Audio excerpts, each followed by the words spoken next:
Por eso, o sea, te digo, la gente cree que por yo tener este pelo soy drogadicto, no he estudiado, no sé. Ok, ya. Ok, buenos días, buenas tardes, buenas noches. Mi nombre es Joel J. Blanco y esto es Piso 14 Podcast. Y hace una semana estuve hablando de una historia que pasó en Santiago de Chile. Hoy te voy a contar la versión colombiana, que tiene un poquito más de salsita ya, más de costa.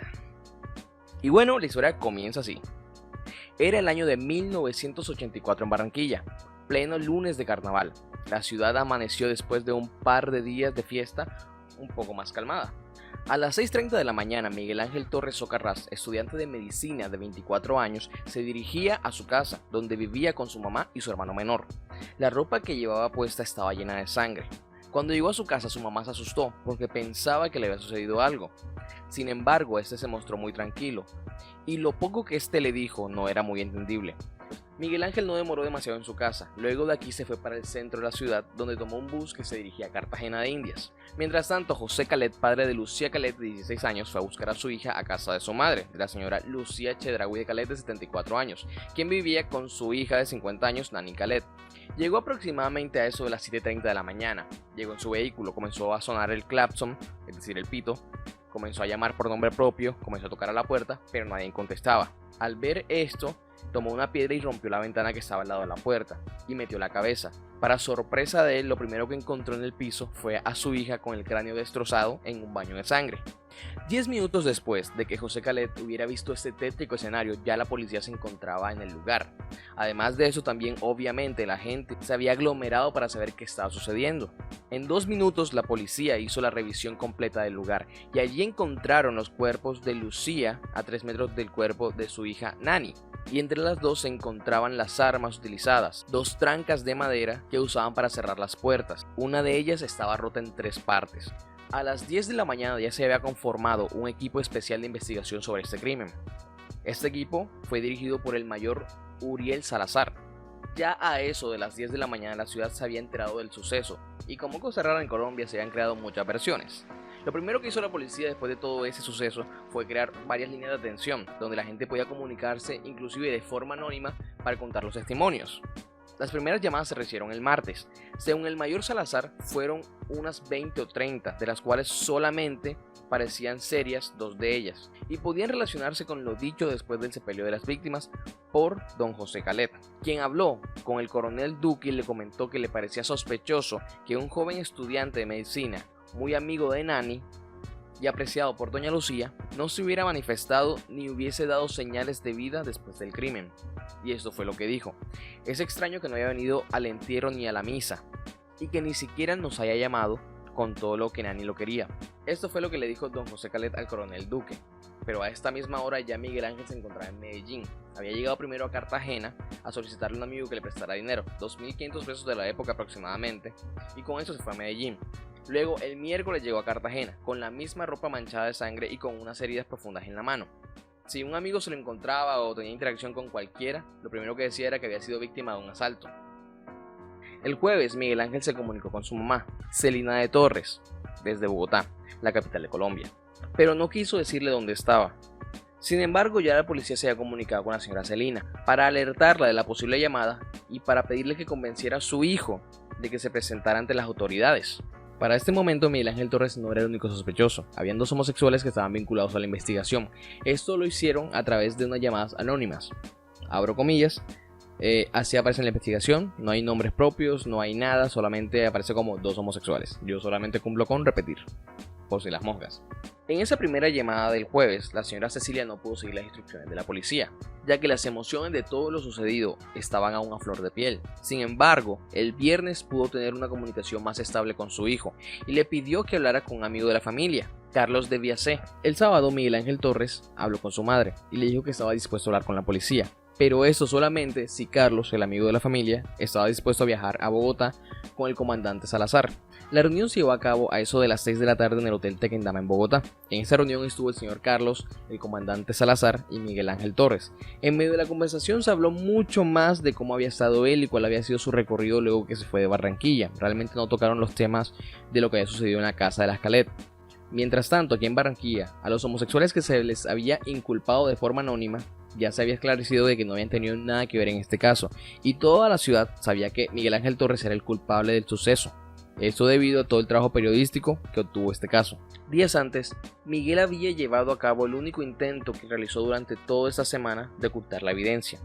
Entregó a sus amigos de Bogotá la camisa y el blue jean ensangrentados para que le fueran lavados y las manchas borradas. Les había contado la misma historia que había relatado en Cartagena y Medellín. Fui atracado y prefiero no hablar de eso. 2 horas antes de entregarle la ropa a sus amigos, Torres se había dado cuenta de lo que había hecho, y cito: "Me sentí desesperado, pues no entendí, como no entiendo aún lo que pasó. Solo sé que lo hice y no sé por qué". Esto lo diría luego a la policía. Sabía que la mezcla de droga y trago que había consumido esa noche tenía algo que ver, pero que no eran por sí solas la razón de lo sucedido. Aparte de su adicción a las drogas, es decir, a cocaína y a la marihuana, que comenzó aproximadamente en el año de 1983, la gente decía que Miguel Ángel era un joven excelente, un joven estudioso, un joven como pocos, muy culto. Entre las cosas que se cuenta de Miguel se dice que él era autodidacta, es decir, que estudiaba solo. Esto a tal punto de que en 1989 hizo un examen para validar su bachillerato, y además de ese examen también hizo las pruebas Saber, que son las pruebas del Estado para los estudiantes aquí en Colombia.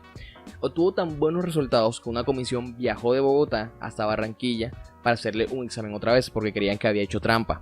Pero al momento de realizar este examen de corrección, Miguel obtuvo un mejor puntaje aún, de origen de clase media, como él mismo se definía. Miguel Ángel tuvo una infancia difícil. Su padre los había abandonado cuando él era apenas un niño, y su madre volvió a casarse. Tras su segunda separación, ella sufrió una crisis muy profunda, sufriendo grandes depresiones. Bebía mucho y en 3 ocasiones diferentes había intentado quitarse la vida, tomando frascos enteros de Valium. Miguel Ángel, con tan solo 11 años, había tenido que llevarla varias veces a la clínica para que le salvaran la vida. Pero el éxito de sus estudios universitarios parecían haber borrado las huellas del pasado en él, también en su madre. Una manicurista muy conocida entre las amas de casa de la clase media alta en la ciudad de Barranquilla, a quienes les arreglaba las uñas a domicilio. Con lo que ella ganaba en ese trabajo y lo que Miguel Ángel obtenía dando clases privadas, mantenían su casa, y una de sus alumnas precisamente había sido Nani Calet, y esta es la razón por la que se habían conocido. Al entrar a estudiar medicina, él contó con la suerte de que Carlos de Viase, el mismo que le había convencido que se entregara, le proporcionó el dinero para pagar sus estudios. Y Nina Calet le había ayudado también, cuando ella aún era secretaria en la electrificadora del Atlántico, y tenía acceso a la fotocopiadora, donde fotocopiaba los libros de medicina de Miguel Ángel que él no podía pagar. Ellos se habían vuelto buenos amigos, y esto lo llevó a que él se volviera un amigo de la casa. Nina Calet se había enterado de que Miguel Ángel estaba consumiendo droga, poco tiempo después de que la consumiera por primera vez en la casa de un amigo de la universidad. Ella quiso aconsejarlo, y según él, trataba de comprenderle y ayudarle. Por todo eso, él no entendía cuáles eran las razones que lo habían llevado a cometer semejante atrocidad. Miguel Ángel aceptó entregarse a la policía, sin siquiera saber si él iba a confesar o no. El último vuelo del sábado trajo de regreso a Barranquilla a Miguel Ángel, en compañía de Carlos, el amigo de la familia, y del mayor Salazar. Este lo dejó descansar un poco cuando llegó al cuartel de la policía, que se encontraba sobre la avenida 20 de Julio. A eso de la medianoche empezó el primer interrogatorio, que duró aproximadamente hasta las 2:30 de la madrugada del domingo. Miguel Ángel dio una versión acomodada de los hechos. En su narración cuenta de que él estuvo en la casa de la Escalet, pero que al momento de que el señor José se fue, él también se fue con él. Además de eso, narra de que él no fue más a la universidad debido a que se había retirado por problemas personales, cosa que no era del todo mentira. Dice que se iba a ir a Bogotá a pasar medio año allá de vacaciones y luego regresaría. Luego de una pausa de medio año, pensaba regresar acá a Barranquilla a retomar sus estudios. También narra de que él no se había enterado de lo que había sucedido con la familia Calet, debido a que él no había visto el periódico, y la única forma de enterarse fue cuando tuvo la primera llamada con su mamá. En este punto de la historia, el comandante había preferido dejar descansar a Miguel Ángel, debido a que la confesión que le estaba dando no calzaba del todo con lo que había dicho su amigo de Cartagena, debido a que ya la policía había ido a investigar qué estaba sucediendo, y obviamente recibió la declaración de su amigo, donde decía que él había llegado a su casa con la ropa llena de sangre ya, y con la herida en la mano. Al día siguiente, domingo, por la mañana, aproximadamente a eso de las 9, Miguel Ángel seguía en interrogatorio, se sostenía en su versión, a tal punto de que ya el comandante Salazar creía que él era inocente. Sin embargo, el comandante Salazar comenzó a hacer algunas preguntas y mostrarse insistente ante estas, lo que llevó a que Miguel comenzara a contradecirse con su historia anterior. El comandante, al darse cuenta de esto, salió un momento de la habitación, fue a tomar agua, se relajó un rato, pensó, y a los 10 minutos, la policía que había permanecido con Miguel lo llamó, diciendo que Miguel Ángel quería hablar con él, que le iba a contar todo. Al saber esto, el comandante Salazar entró nuevamente al interrogatorio y le pidió a Miguel un par de cosas. Entre estas eran un testigo, una grabadora para grabar la confesión y una declaración de lo que estaba diciendo, por escrito. Miguel Ángel aceptó a cada uno de esos términos. Ya a este punto eran las 3-4 de la tarde y el interrogatorio completo terminó a eso de las 9 de la noche del domingo. Y la versión real de los hechos, contada por el mismo Miguel Ángel Torres, es la siguiente. Prepárate que esto se va a poner chévere. Había salido de casa de las Calet con el señor José Calet, a eso de las 10 de la noche, pero había regresado unos minutos más tarde.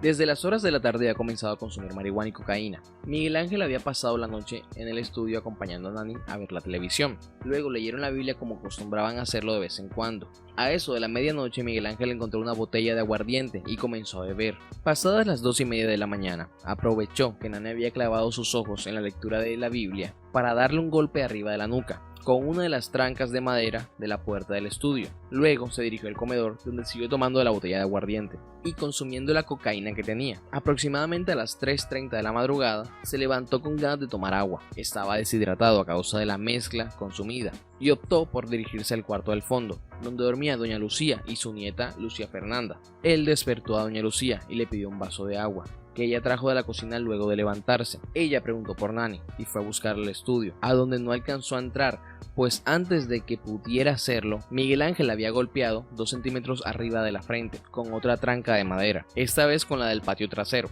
Ella alcanzó a levantarse, pero él la siguió y la remató cuando ya había caído al piso, justamente en la entrada del estudio, y terminó por darle un golpe más en la cabeza que terminó partiendo la madera.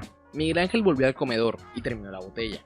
Pasadas las 6 de la mañana, Lucia Fernanda se levantó de la cama minutos después de que él mismo la despertara, avisándole que su padre vendría para llevársela. Ella se vistió, y mientras ella se vestía, Miguel Ángel arrancó la cuerda de la cortina de la sala principal. Cuando Luisa Fernanda salió del cuarto y miró los 2 cadáveres, comenzó a gritar, a lo que él automáticamente tomó la cuerda y trató de ahorcarla, pero ella se defendió y alcanzó a morderlo en la mano.